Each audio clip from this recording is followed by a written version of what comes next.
This coming Friday is the Feast of the Assumption. Our Holy Day Mass schedule's in the bulletin and on our website.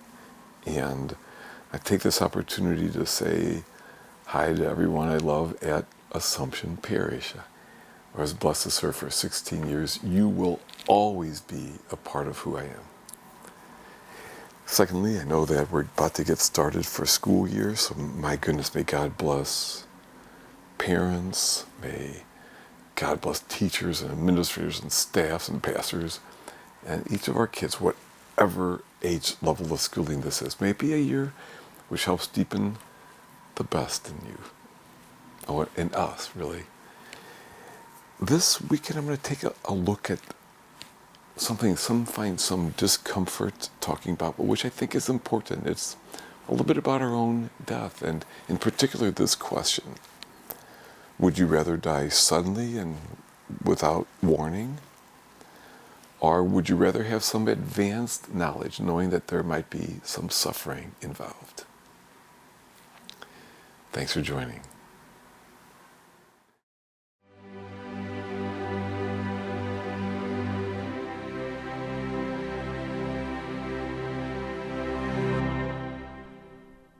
Some people are discomforted by talking about death.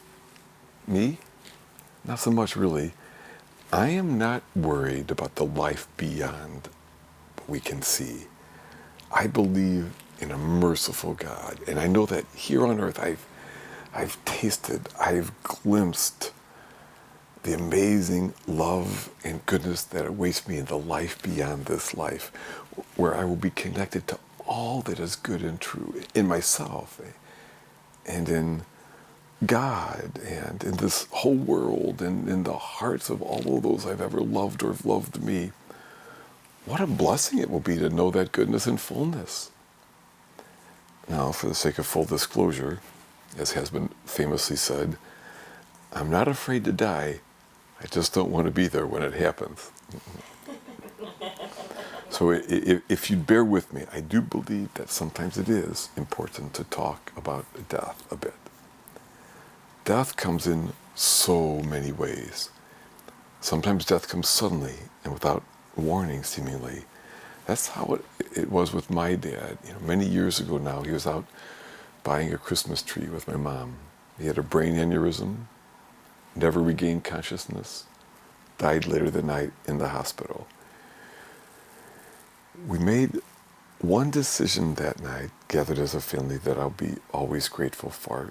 We decided to let everyone leave the room, and one person at a time got a moment or two, a minute alone with Dad to say anything we wanted to say. And I was glad about that, because there were some things I would say to my dad with no one else around that I wouldn't say with him there. I thanked Dad for everything. He was a good guy. I forgave him for two things, one which didn't bother me and one which did. Asked him to forgive me for any way I wasn't what he wanted or hurt him. And I told him I was proud of him and that I loved him. It would have been great to have said all those things while he was still conscious. It would have been awkward, but important. But I had no warning, and there were some things that I didn't say until he was comatose and about to die. Yes, suddenly, sometimes death comes suddenly and without warning. There are other times where we are given advanced notice, right? Now, if you had the choice, which would you prefer? With some kind of advance warning or notice, aware that there would be suffering involved, or suddenly and without warning? And which of those two would you want for your loved ones? Certainly both a sudden and a more prolonged death yield heartache. Watching a loved one go through the diminishments and letting goes of a long illness that will take their lives, it's tough. It's not without blessing, but it's hard. And then sometimes when that person dies, we feel relieved that death has finally come, and then sometimes we feel guilty that we feel relieved, and then sometimes we feel mad that we feel guilty. Sometimes we feel all of those things and more, and sometimes we feel like not much at all. And it all belongs, but it's often, if not usually, messy and difficult, even in deaths, without the other factors that sometimes complicate grief. It's usually, I think almost always, but hard when death comes suddenly, right? Often there are so many regrets. A while back I stood in the cemetery at the gravesite of a young woman whose dad had been buried right there. She said, "If only he had told me he loved me." I don't know why that was so hard for him. And through her tears she said, "Now it's too late." So often we regret what we did not do or say. How many times have I heard, "If only I had said this," or "If only I had done that. If only I had known. If only I had been warned." Personally, on some level though, I don't want to suffer.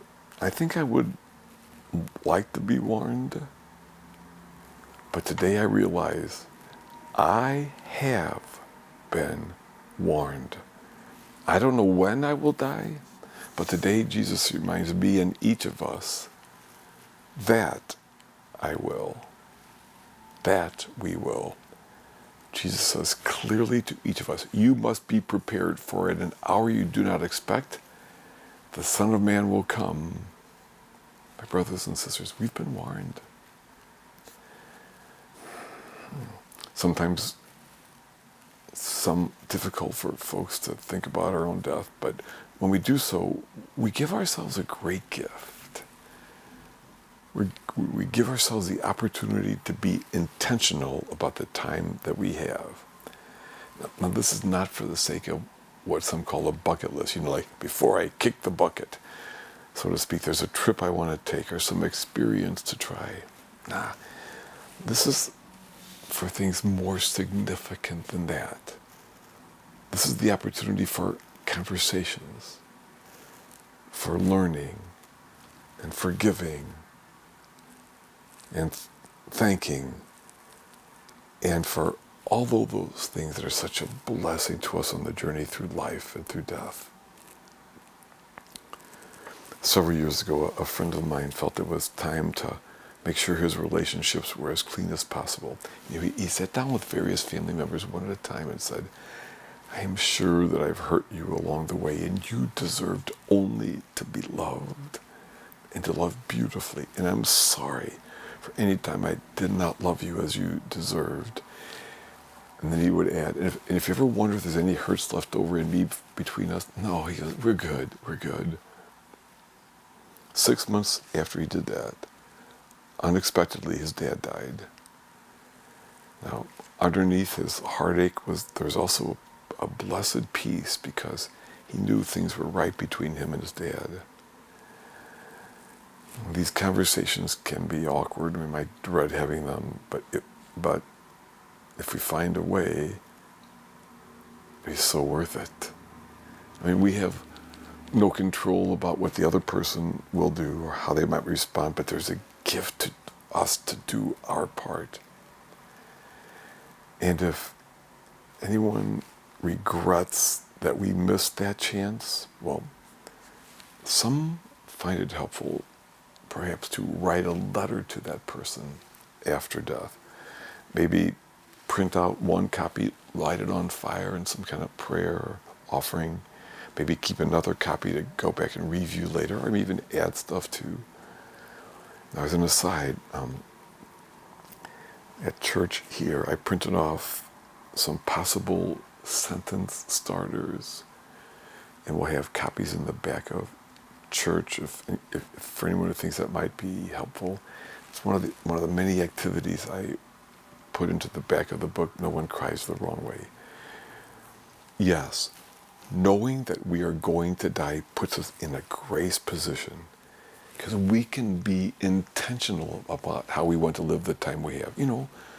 Do that kind thing we always thought we might do someday.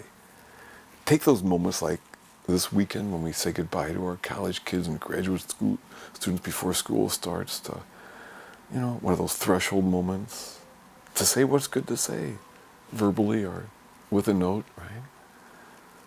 Certainly, I often encourage those who are dying, and really each of us, really, to record a message or write one, right? My own dad had scribbled a little note that he put in the safe.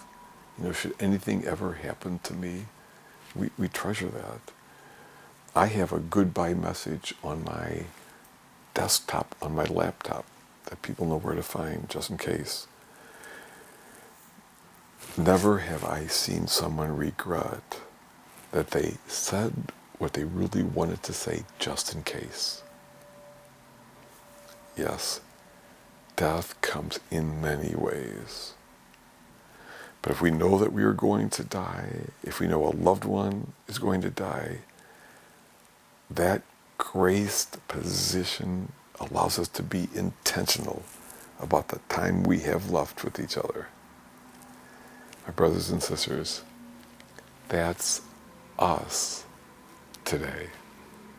How graced we are, because each of us, right now, well, we do know